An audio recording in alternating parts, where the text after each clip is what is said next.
welcome back YouTube to another episode of my Gamefind series. We're up to about episode 55, 56, I'm not too sure to the point. I know it's around mid-50s now, but yeah, this is a retro Gamefind this week and it's a big one. So I'm going to show you the booklets, a couple of manuals for the Mega Drive games that haven't been put back in the right games. That's the Dracula one, I checked that after doing this video.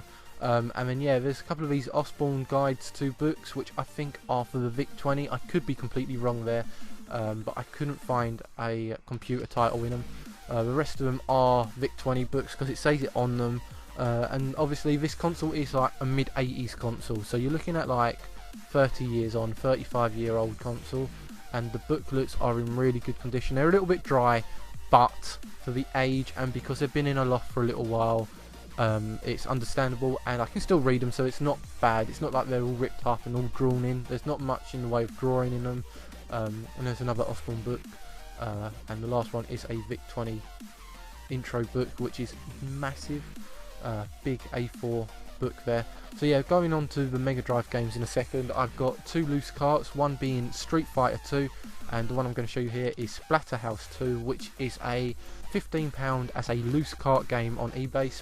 Street Fighter 2 there. I think I've got Street Fighter 2, so I won't be keeping that. The other one I will be, and looking for the box in the near future. The booklet was on the side there, so I'm going to keep that to one side. Terminator 2 and Dracula. This Dracula game looks so much like a rip-off of Castlevania. If you look at the pictures here, it might just be because it's an 8-bit or 16-bit game there. But yeah, it really does look like a Castlevania game. I know that Castlevania did have like Dracula related enemies in it. And then yeah, there's the Mega Drive.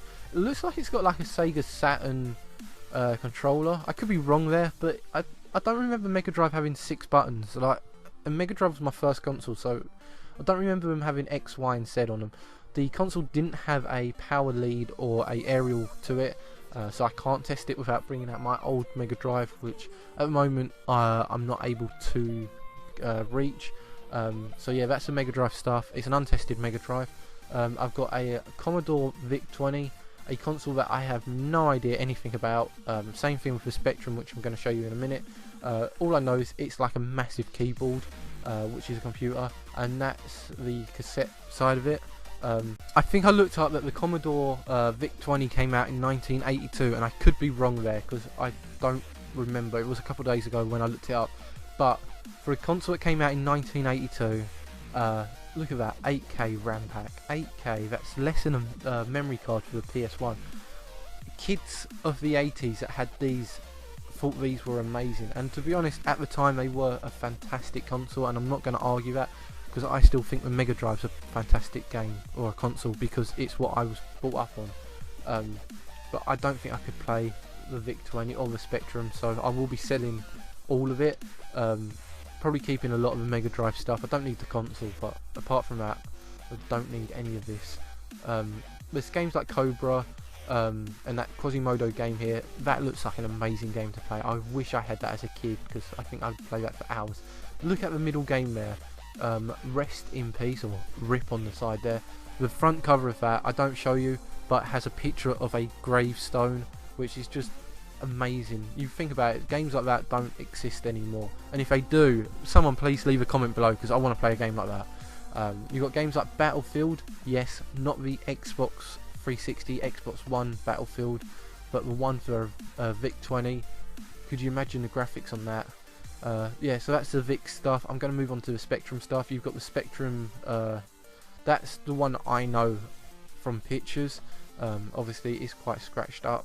The Sinclair Spectrum, people were putting articles on this console going back maybe 6 months ago saying it's a £100 console. It isn't, it's not that at all. And that's the Spectrum Plus 2, has the cassette player built in there. There you go, that's a button to open it.